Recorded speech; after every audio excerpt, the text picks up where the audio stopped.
33,000 ഒഴിവുകളുമായിട്ട് food corporation of ഇന്ത്യയുടെ notification വരാനായിട്ട് പോവുകയാണ്.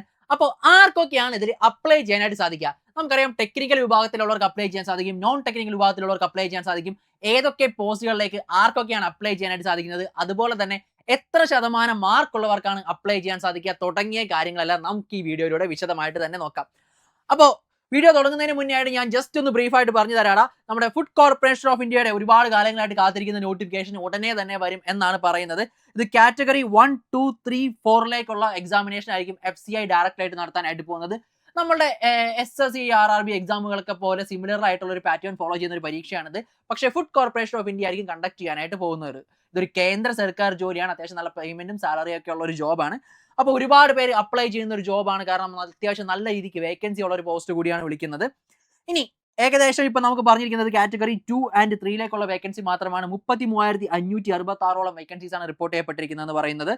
ഇനി ആപ്ലിക്കേഷൻ നമുക്ക് ഓൺലൈനായിട്ട് തന്നെ സബ്മിറ്റ് ചെയ്യാൻ പറ്റും. നോട്ടിഫിക്കേഷന്റെ കാര്യങ്ങളൊന്നും ഒഫീഷ്യൽ ആയിട്ട് ഇതുവരെ ഒരു ഡേറ്റും വന്നിട്ടില്ല. നമുക്ക് ഇതിന്റെ സെലക്ഷൻ പ്രോസസ്സ് നോക്കാനായിട്ടാണെങ്കിൽ ഒരു ഓൺലൈൻ CBT ടെസ്റ്റ് ഉണ്ടാവും. CBT 1, 2 എന്ന് പറഞ്ഞ് 2 ടെസ്റ്റുകൾ ഉണ്ടാവും. അതിനുശേഷം ചില പോസ്റ്റുകൾക്ക് മാത്രം ഒരു ഇന്റർവ്യൂ സ്റ്റേജ് കൂടി നമുക്ക് ഉണ്ടാവും. സാലറി ഉദ്ദേശം ഒരു 71,000 രൂപയോളം അടുത്തൊക്കെയാണ് നമുക്ക് വിവിധ പോസ്റ്റുകളുടെ ഒരു ആവറേജ് സാലറി നമുക്ക് പറയാനായിട്ട് പറ്റുക. അക്രോസ് ഇന്ത്യ നമുക്ക് ജോലി കിട്ടുന്ന ഒരു പോസ്റ്റാണ് ഈ ഫുഡ് കോർപ്പറേഷൻ ഓഫ് ഇന്ത്യയുടെ പോസ്റ്റ്. ഇനി ഇതിന്റെ ക്വാളിഫിക്കേഷനിലോട്ട് വന്നു കഴിഞ്ഞാൽ ഏറ്റവും ആദ്യം തന്നെ ഞാൻ പ്രായം പറഞ്ഞുതരാം. പ്രായം നോക്കാനായിട്ടാണെങ്കിൽ നമ്മുടെ കാറ്റഗറി 2 മാനേജർ പോസ്റ്റുകളുണ്ട്. അതായത് നമ്മുടെ ഡിപ്പോ മാനേജർ, അതുപോലെ തന്നെ മൂവ്മെന്റ് മാനേജർ, അങ്ങനെ പല പല പേരുകൾ അറിയപ്പെടുന്ന മാനേജർമാരുണ്ട്. ഈ പോസ്റ്റുകളിലേക്കൊക്കെ ആണെന്നുണ്ടെങ്കിൽ 28 വയസ്സ് വരെയുള്ളവർക്ക് അപ്ലൈ ചെയ്യാനായിട്ട് സാധിക്കും. പിന്നെ മാനേജർ ഹിന്ദി എന്ന് പറഞ്ഞൊരു പോസ്റ്റ് ഉണ്ട്. ഇതെന്താണെന്ന് ഞാൻ കുറച്ച് കഴിയുമ്പോൾ പറഞ്ഞുതരാം. ഇത് 35 വയസ്സ് വരെയുള്ളവർക്ക് അപ്ലൈ ചെയ്യാനായിട്ട് സാധിക്കും. അതുപോലെ തന്നെ അസിസ്റ്റന്റ് ഗ്രേഡ് 3 മാക്സിമം 27 മുതൽ 28 വയസ്സ് വരെ എന്നാണ്. പക്ഷേ 28 വയസ്സ് വരെയുള്ളവർക്കാണ് ഇത് അപ്ലൈ ചെയ്യാനായിട്ട് സാധിക്കുക സാധാരണ രീതിയിൽ.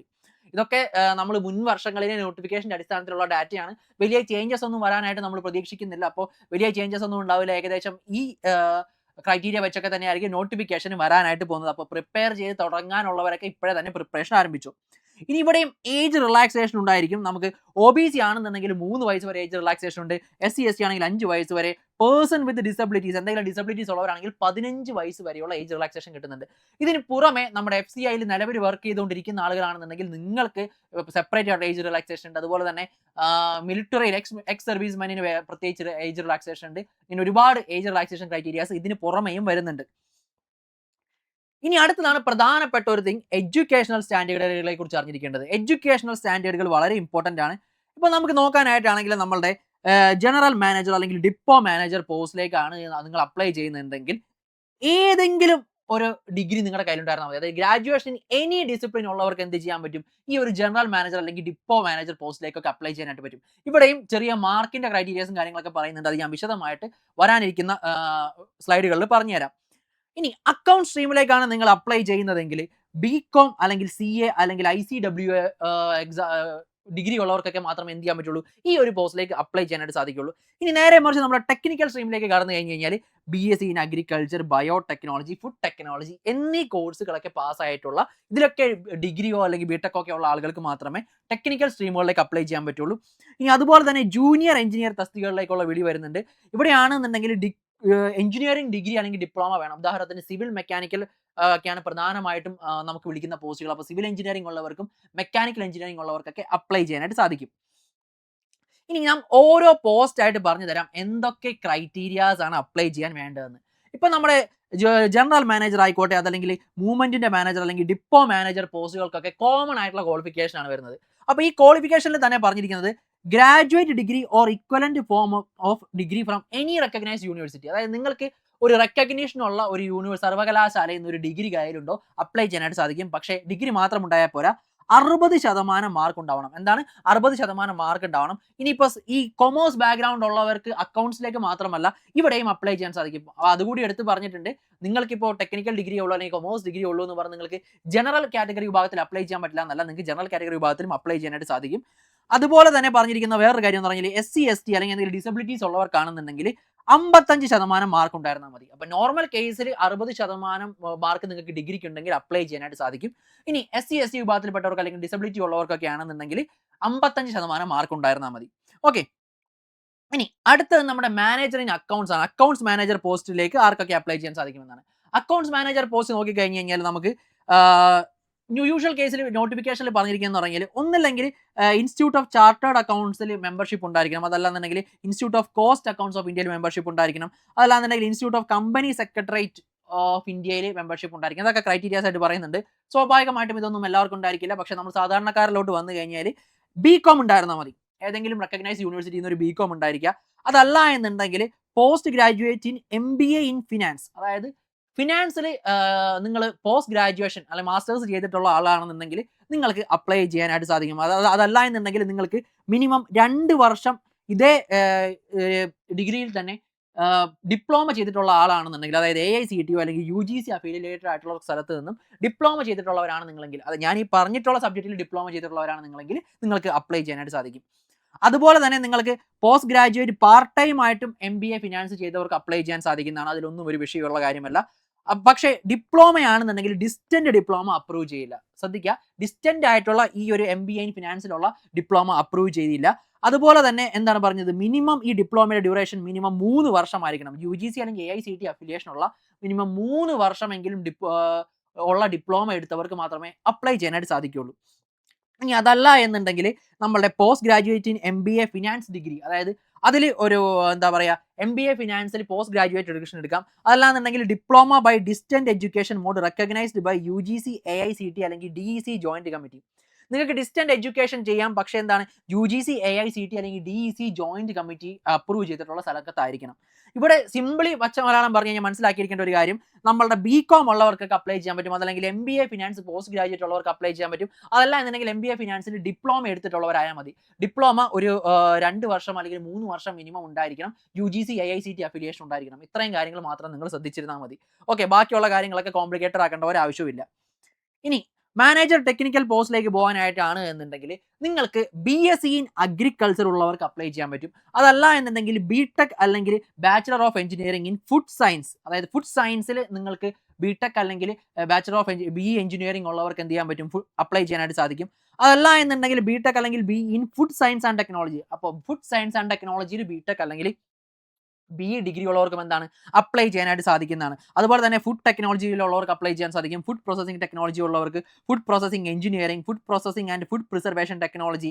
ഇവർ ഒരു അഫിലിയേറ്റഡ് യൂണിവേഴ്സിറ്റിയിൽ നിന്ന് ഈ പറഞ്ഞിട്ടുള്ള ഡിഗ്രി എടുത്തവർ എല്ലാവർക്കും എന്താണ് ഈ മാനേജർ ടെക്നിക്കൽ പോസ്റ്റിലേക്ക് അപ്ലൈ ചെയ്യാനായിട്ട് സാധിക്കുന്നതാണ്. ഇനി അടുത്തത് മറ്റ് ക്വാളിഫിക്കേഷൻസ് പറയുന്നത്, അഗെയിൻ മാനേജർ ടെക്നിക്കൽ പോസ്റ്റുമായിട്ട് ബന്ധപ്പെട്ട അടുത്ത ക്വാളിഫിക്കേഷൻ പറയുന്നത് അഗ്രികൾച്ചർ എഞ്ചിനീയറിംഗ് പാസ്സായിട്ടുള്ളവർക്ക് അപ്ലൈ ചെയ്യാനായിട്ട് സാധിക്കും.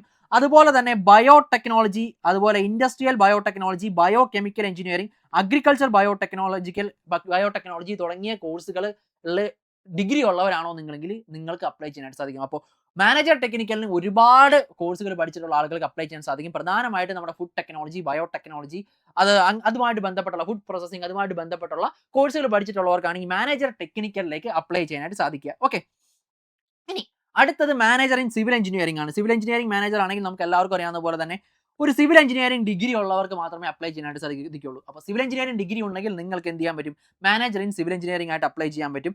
അതേ സെയിം തന്നെ manager in electrical mechanical engineering ഉണ്ട്. അതായത് ഇലക്ട്രിക്കൽ എഞ്ചിനീയറിംഗിലോ മെക്കാനിക്കൽ എഞ്ചിനീയറിംഗിലോ നിങ്ങൾക്ക് BTech അല്ലെങ്കിൽ BE ഒക്കെ ഉള്ളവർക്ക് എന്ത് ചെയ്യാനാണ് പറ്റും, അപ്ലൈ ചെയ്യാനായിട്ട് സാധിക്കും. ഓക്കെ, അപ്പോൾ ഒരുപാട് ക്വാളിഫിക്കേഷൻസ് ഉള്ളവർക്ക് അപ്ലൈ ചെയ്യാൻ പറ്റുന്ന ഒരു പോസ്റ്റാണ് ഫുഡ് കോർപ്പറേഷൻ ഓഫ് ഇന്ത്യയുടെ പോസ്റ്റ്. ഇതുമായിട്ട് ബന്ധപ്പെട്ട അപ്ഡേറ്റുകൾ ഞാൻ വരുന്ന ദിവസം ചെയ്യുന്നതാണ്. അപ്പോൾ നമ്മുടെ ചാനലും കൂടി ഒന്ന് സബ്സ്ക്രൈബ് ചെയ്തിട്ടോടാം. ഓക്കെ, പിന്നെ അടുത്ത ഒരു പോസ്റ്റാണ് മാനേജർ ഇൻ ഹിന്ദി. നമ്മൾ കണ്ടു 35 വയസ്സ് വരെയുള്ളവർക്ക് അപ്ലൈ ചെയ്യാനായിട്ട് സാധിക്കും.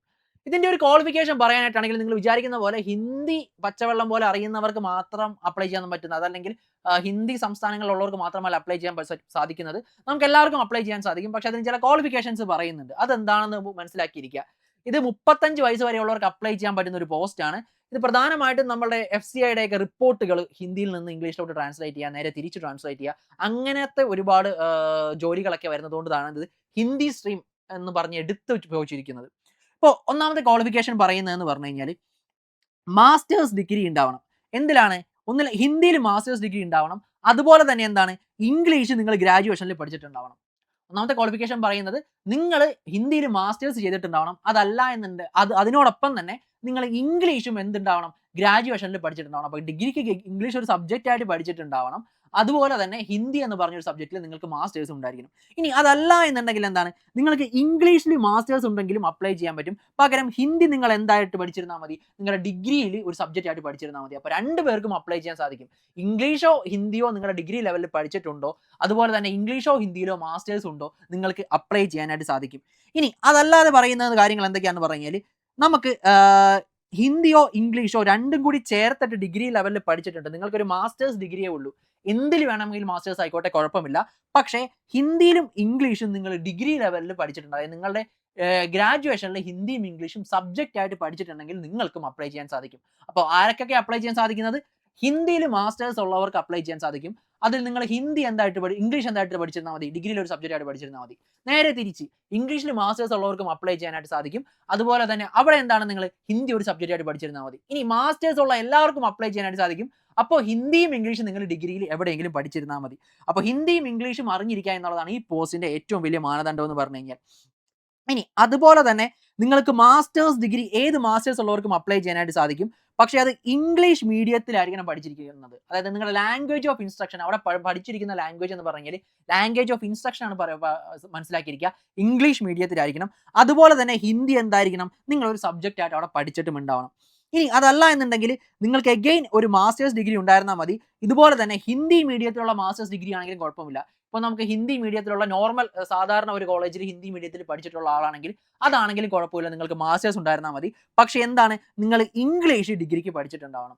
സിംപ്ലി ഇത്രയേ ഉള്ളൂ. ഇംഗ്ലീഷോ ഹിന്ദിയോ നിങ്ങൾ ഡിഗ്രി ലെവലിൽ പഠിച്ചിട്ടുണ്ടാവണം, മാസ്റ്റേഴ്സ് ഡിഗ്രി ഉണ്ടാവണം. ഇത്രയും പേർക്ക് എന്ത് ചെയ്യാൻ പറ്റും, ഈ ഒരു പോസ്റ്റിലേക്ക് അപ്ലൈ ചെയ്യാൻ സാധിക്കും എന്ന് മനസ്സിലാക്കിയിരിക്കുക. ഓക്കെ. അതുപോലെ തന്നെ മറ്റു കുറച്ച് ക്വാളിഫിക്കേഷൻസ് കൂടി ഇതിന് പറയുന്നുണ്ട്. 5 വർഷത്തെ ഒരു ടെർമിനോളജിക്കൽ വർക്ക് ഉണ്ടാവണം, ഹിന്ദിയിൽ ട്രാൻസ്ലേഷൻ വർക്ക് ചെയ്തിട്ടോ, അതല്ല എന്നുണ്ടെങ്കിൽ ടീച്ചിങ് അല്ലെങ്കിൽ റിസർച്ച് അല്ലെങ്കിൽ ജേർണലിസം, ഹിന്ദിയിലെ ടീച്ചിങ് ജേർണലിസം തുടങ്ങിയ മേഖലകളിലൊക്കെ എക്സ്പീരിയൻസ് ഉള്ളവർക്ക് എന്ത് ചെയ്യാൻ പറ്റുള്ളൂ, അപ്ലൈ ചെയ്യാൻ പറ്റുള്ളൂ. അതുപോലെ ഡിസൈറബിൾ ക്വാളിഫിക്കേഷൻസ് ആയിട്ട് പറയുന്നുണ്ട്, ഇത് ഓപ്ഷണൽ ആണ്, ഈ ക്വാളിഫിക്കേഷൻസ് കൂടി ഉണ്ടെങ്കിൽ നല്ലതാണെന്ന് മാത്രം. ഉദാഹരണത്തിന് നമ്മുടെ സാൻസ്ക്രിറ്റ് അതല്ലെങ്കിൽ മോഡേൺ ഇന്ത്യൻ ലാംഗ്വേജസിലുള്ള നല്ല നോളജ്, അഡ്മിനിസ്ട്രേറ്റീവ് എക്സ്പീരിയൻസ്, അതുപോലെ തന്നെ ഹിന്ദി ക്ലാസ്സുകൾ ഓർഗനൈസ് ചെയ്തിട്ടുള്ള എക്സ്പീരിയൻസ്, വർക്ക്ഷോപ്പുകൾ ഓർഗനൈസ് ചെയ്തിട്ടുള്ള എക്സ്പീരിയൻസ് ഒക്കെ ഉണ്ടെങ്കിൽ നിങ്ങൾക്ക് എന്താണ് കുറച്ചും കൂടി പ്രയോറിറ്റി കിട്ടും എന്ന് കൂടി എടുത്ത് പറഞ്ഞിട്ടുണ്ട്. അപ്പോൾ ഇതും ഒരുപാട് പേർക്ക് അപ്ലൈ ചെയ്യാൻ സാധിക്കും. നമ്മുടെ നാട്ടിലുള്ള ഒരുപാട് പേര് ഹിന്ദി പഠിക്കുന്നവരുണ്ട്, ഹിന്ദിയിൽ മാസ്റ്റേഴ്സ് എടുത്തിട്ടുള്ളവരുണ്ട്. അങ്ങനെയുള്ളവർക്കും എന്താണ് അപ്ലൈ ചെയ്യാനായിട്ട് സാധിക്കുന്നതാണ്. ഇനി ഇതിന്റെ ഒരു സെലക്ഷൻ പ്രോസസ്സ് നമുക്ക് എല്ലാവർക്കും അറിയാവുന്ന പോലെ തന്നെ നമുക്കൊരു CBT 1, CBT 2 പരീക്ഷകളുണ്ട്. അപ്പോൾ CBT ഫേസ് 1 എന്ന് പറഞ്ഞ ഒരു ക്വാളിഫയിങ് പരീക്ഷയാണ്. ഫേസ് 2ന്റെ മാർക്ക് അടിസ്ഥാനത്തിലാണ് നമ്മുടെ ഫൈനൽ സെലക്ഷൻ ഉണ്ടാവുക. ഇതിനുശേഷം ഒരു ഡോക്യുമെന്റ് വെരിഫിക്കേഷൻ ഉണ്ടാവും. അതിനുശേഷമായിരിക്കും നമ്മുടെ ഫൈനൽ സെലക്ഷൻ നടക്കാനായിട്ട് പോകുന്നത്. ഇതുമായിട്ട് ബന്ധപ്പെട്ടുള്ള വിശദമായിട്ടുള്ള വീഡിയോസ് ഞാൻ വരുന്ന ദിവസം ചാനലിൽ ചെയ്തേക്കാം. ഓക്കെ. ഇനി ഇതിന്റെ ഒരു പേ സ്ട്രക്ചർ നോക്കാനായിട്ടാണെന്നുണ്ടെങ്കിൽ, നിങ്ങളുടെ കാറ്റഗറി 2 മാനേജർ ആണെന്നുണ്ടെങ്കിൽ മിനിമം സാലറി എന്ന് പറഞ്ഞു കഴിഞ്ഞാൽ ഏകദേശം 40,000 രൂപയാണ്. 40,000 മുതൽ 1,40,000 രൂപ വരെയാണ്. ജൂനിയർ എഞ്ചിനീയർ ആണെങ്കിൽ 34,000 മുതൽ 1,03,400 രൂപ വരെ വരും. അസിസ്റ്റന്റ് ഗ്രേഡ് 3 ആണെങ്കിൽ 28,200 രൂപ മുതൽ 79,000 രൂപ വരെ വരും.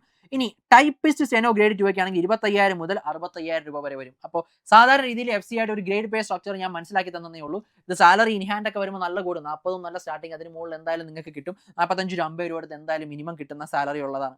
ഇനി FCI ആയിട്ട് ബന്ധപ്പെട്ട് കൂടുതൽ കാര്യങ്ങൾ എന്തായാലും അറിയണം. അതുപോലെ തന്നെ FCI നേരത്തെ ഇപ്പോൾ തന്നെ പഠിച്ചു തുടങ്ങിക്കഴിഞ്ഞാൽ നിങ്ങൾക്ക് ജോലി ഉറപ്പിക്കാനായിട്ട് സാധിക്കും. നമ്മുടെ സൂപ്പർ നോട്ട്സിന്റെ ഒരു ബാച്ച് ഇതിന് വേണ്ടിയിട്ട് റൺ ചെയ്യുന്നുണ്ട്. ഫുഡ് കോർപ്പറേഷൻ ഓഫ് ഇന്ത്യക്ക് വേണ്ടി മാത്രം ഡെഡിക്കേറ്റ് ചെയ്തിട്ടുള്ള ക്ലാസ്സസ് ഒക്കെ ഇറങ്ങിയിട്ടുള്ള ഒരു ബാച്ചാണിത്. അതുമായിട്ട് ബന്ധപ്പെട്ട് കൂടുതൽ കാര്യങ്ങൾ എന്തെങ്കിലും അറിയണോ, നമ്മുടെ താഴെ കാണുന്ന ഗൂഗിൾ ഫോം ഒന്ന് ഫില്ല് ചെയ്താൽ മതിയടാ. അതല്ല എന്നുണ്ടെങ്കിൽ ഈ നമ്പറിലോട്ട് ഒന്ന് കോൺടാക്ട് ചെയ്തോ, നിങ്ങൾക്ക് വിശദമായിട്ടുള്ള ഡീറ്റെയിൽസ് എല്ലാം അറിയും. ഫ്രീ മെന്റർഷിപ്പ് അവൈലബിൾ ആണ്. സോ വിളിക്കാൻ യാതൊരു മടിയും കാണിക്കേണ്ട, അല്ലെങ്കിൽ ഗൂഗിൾ ഫോം ഫില്ല് ചെയ്യാൻ യാതൊരു മടിയും കാണിക്കേണ്ട ആവശ്യമില്ല. ഫ്രീ ആയിട്ടുള്ള മെന്റർഷിപ്പ് നിങ്ങൾക്ക് ഈ എക്സാമുമായിട്ട് ബന്ധപ്പെട്ട് A to Z ഡീറ്റെയിൽസ് മെന്ററിൽ നിന്ന് ചോദിച്ച് മനസ്സിലാക്കാനായിട്ട് സാധിക്കുന്നതാണ്. അപ്പോൾ നമ്മുടെ ചാനലൊക്കെ ഒന്ന് സബ്സ്ക്രൈബ് ചെയ്ത് വെച്ചോ. ഞാൻ നോട്ടിഫിക്കേഷൻ കാര്യങ്ങൾ അപ്ഡേറ്റ്സ് എല്ലാം നമ്മുടെ ടെലിഗ്രാം ചാനലാണ് ഇടാറുള്ളത്. സോ ടെലിഗ്രാം ചാനലും കൂടി ഒന്ന് ഫോളോ ചെയ്ത് വെച്ചോ. അപ്പോൾ ക്വാളിഫിക്കേഷൻസുമായിട്ട് ബന്ധപ്പെട്ട സംശയങ്ങളൊക്കെ മാറിയെന്ന് വിചാരിക്കുന്നു. എന്തെങ്കിലും സംശയങ്ങൾ ഉണ്ടെങ്കിൽ താഴെ കാണുന്ന കമന്റ് ബോക്സിൽ ഒന്ന് മെൻഷൻ ചെയ്താൽ മതി. ഇനി അതല്ല നിങ്ങൾക്ക് എന്തെങ്കിലും കാര്യങ്ങളുമായിട്ട് ബന്ധപ്പെട്ട് വീഡിയോ ചെയ്യണമെന്നാണെങ്കിലും താഴെ കാണുന്ന കമന്റ് ബോക്സിൽ ഒന്ന് കമന്റ് ചെയ്താൽ മതി. നമുക്ക് അതനുസരിച്ചുള്ള വീഡിയോസും കാര്യങ്ങളൊക്കെ ചെയ്യാൻ പറ്റും. സോ മറ്റൊരു വീഡിയോയിൽ വീണ്ടും കാണാം. ഞാൻ വീണ്ടും പറയുന്നു, എന്തായാലും ഇപ്പോഴേ പഠിച്ചു തുടങ്ങിക്കോ. കാരണം നിങ്ങൾക്ക് എന്തായാലും ക്രാക്ക് ചെയ്യാൻ പറ്റും. ഏറ്റവും നേരത്തെ പഠിച്ചു തുടങ്ങുന്നു, അതാണ് ഏറ്റവും നല്ല കാര്യം എന്ന് പറയാം. നോട്ടിഫിക്കേഷൻ എന്തായാലും ഈ വർഷം തന്നെ വരുമെന്നാണ് എല്ലാവരും പറയുന്നത്. അപ്പോൾ എന്തായാലും ഈ വർഷം തന്നെ വരും, അത് ഉറപ്പുള്ള കാര്യമാണ്. കാരണം ഒരുപാട് സോഴ്സസിൽ നിന്ന് നമുക്ക് ഇൻഫർമേഷൻ കിട്ടിയത് പ്രകാരം ഏറ്റവും അടുത്ത ദിവസം തന്നെ FCI വിളിക്കും. കാരണം ഇപ്പോൾ വിളിച്ചിട്ട് കുറച്ച് കാലമായി. അപ്പോൾ എന്തായാലും ഇപ്പോൾ വിളി വരേണ്ട സമയം കഴിഞ്ഞു. ഓൾറെഡി സ്റ്റാഫിന്റെ ഷോർട്ടേജ് ഒക്കെ അവിടെ റിപ്പോർട്ട് ചെയ്തിട്ടുണ്ട്. സോ പഠിച്ചു തുടങ്ങിക്കോടാ, നമുക്ക് ജയിച്ച് തന്നെ മുന്നേറാം. Thank you and bye bye.